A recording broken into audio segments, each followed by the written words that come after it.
नाशिक महानगरपालिकेतील तब्बल 4 वर्षांचा प्रशासकीय राजवटीचा वनवास आज संपला असून नवनियुक्त महापौर हिमगौरी आडके यांनी आज विधिवत पूजा करून आपल्या पदांची सूत्रे हातात घेतली। महापालिकेच्या मुख्य इमारतीतील महापौर दालन आणि महापौर निवासस्थान आता पुन्हा एकदा लोकप्रतिनिधींच्या ताब्याने गजबजणार आहे। मंगळवारी दुपारी महापालिकेच्या मुख्य इमारतीत अत्यंत मंगलमय वातावरणात हा सोहळा पार पडला। महापौरांच्या दालनात आणि निवासस्थानी मंत्रोच्चाराच्या घोषात विधिवत पूजा करत प्रवेश करण्यात आला।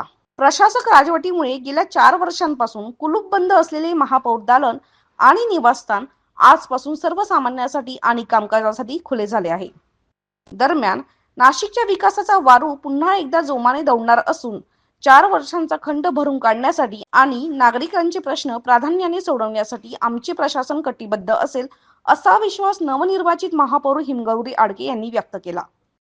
नक्कीच आपल्या संस्कृतीमध्ये पूजा अर्चा करून आपण कुठल्याही चांगल्या कामाला सुरुवात करतो आणि त्याचंच हे प्रतीक म्हणून आज महापौर कार्यालय आणि रामायण निवासस्थान जे आहे महापौरांचं त्या ठिकाणी आपल्या भारतीय संस्कृतीत जे सांगितलं आहे तशी पूजा विधिवत करून आम्ही आज प्रवेश केला आहे।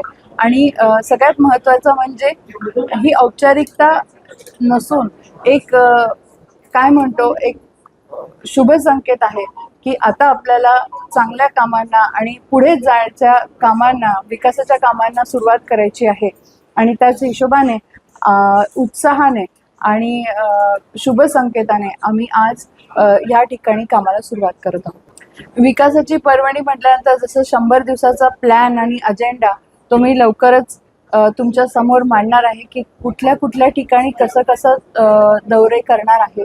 त्याचबरोबर कुंभमेळ्याच्या पाहणी कुठपर्यंत आहे, किती कामं झालेली आहेत त्याचं देखील एक नियोजनबद्ध कार्यक्रम जाहीर केला जाईल।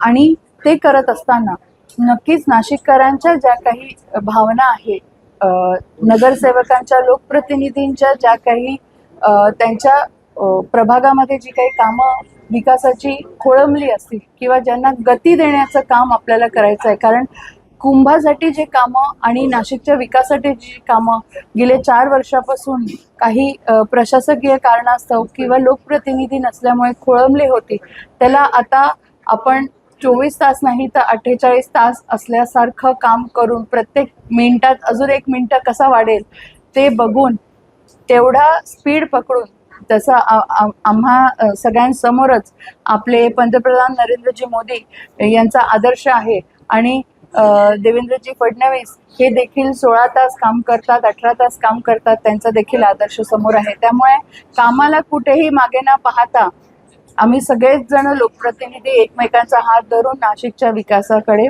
पाहणार आहोत। पूजा विधी आटोपल्यानंतर हिमगौरी आडके यांनी अधिकृतरित्या आपल्या खुर्चीवर बसून स्वाक्षरी केली आणि पदभार स्वीकारला। यांच्या या पदग्रहणामुळे महापालिकेत पुन्हा एकदा राजकीय हालचालींना वेग आला असून नाशिककरांच्या आशा पल्लवित झाल्या आहेत। आजपासून यांच्या नेतृत्वाखाली महापालिकेची पूर्णवेळ शासकीय कामकाज सुरू झाले आहे।